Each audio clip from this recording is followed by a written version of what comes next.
We're living in a golden age of photography. I know there's a lot of old school photographers that would hate to hear me say that, but I mean it because nearly everyone has a camera now. And there is more photographic content being created and shared worldwide than we could have dreamed of decades ago. And unfortunately, that does mean that there's a whole lot more garbage.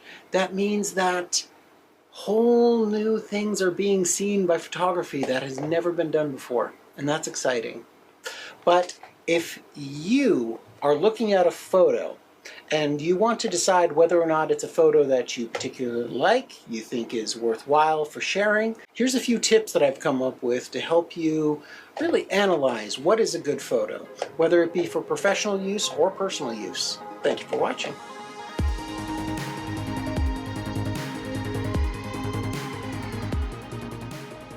I love going to see photography in museums. There are a few museums that really do it well, but what is amazing is when you can enter a room of beautiful wall-sized prints, and for some reason one just holds your attention, just makes you not want to look away, makes you want to examine every part of it, to follow the lines to see if you missed anything.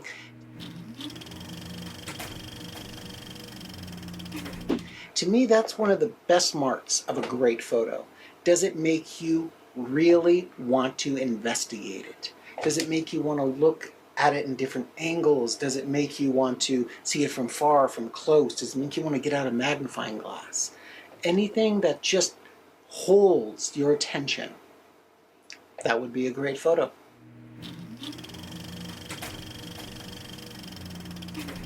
One of the great tricks in photography is it shows so well that many times a photo is great because of what it doesn't show. There was a great photographer named Ouija in New York who got famous not by taking pictures of disasters, but turning the camera around and taking pictures of the crowds.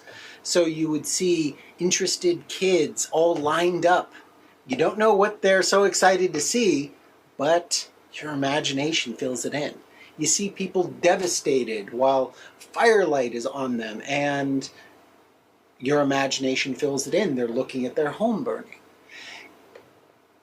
Photography is so good at showing so much that when you can hint at something out of frame, out of the existence from that photograph, but hint that it's there, it is usually much more powerful.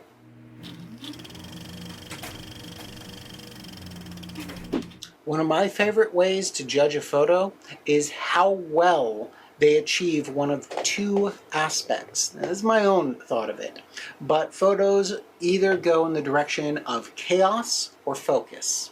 Now that may sound like I'm just trying to put a difference between a studio photographer and, say, a street photographer, but not at all.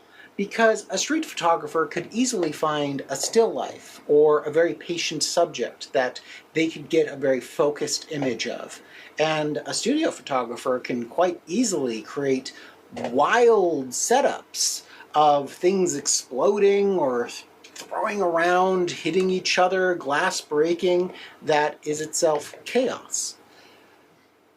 Chaos in photography, to me, is trying to have the whole image speak to a singular momentum, a singular action, whereas focus is about shapes.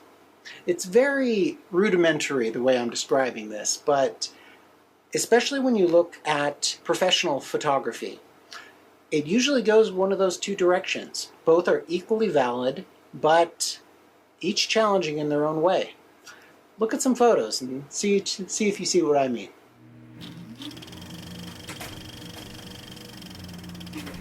The next most important thing is whether or not the frame of the photograph is clean or dirty.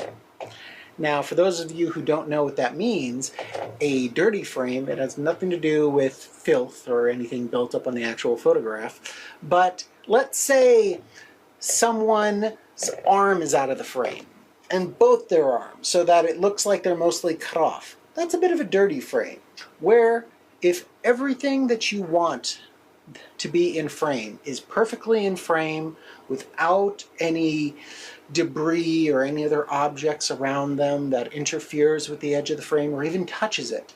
That is a very clean frame. Right now I'm sitting in a very clean frame. Whereas if I throw myself out, that gets dirty. Both of them are equally valid. Dirty frames tend to suggest a much greater world around the boundaries of the frame, and that can do a lot to suggest the greater world around.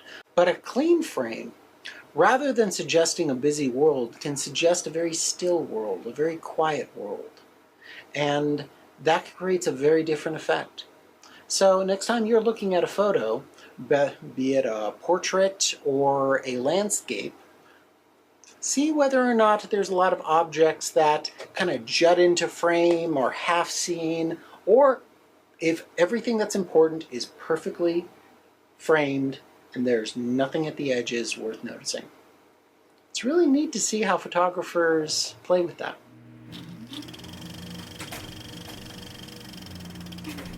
The last way that I critique a photo is the most subjective. It's basically, how does it make me feel?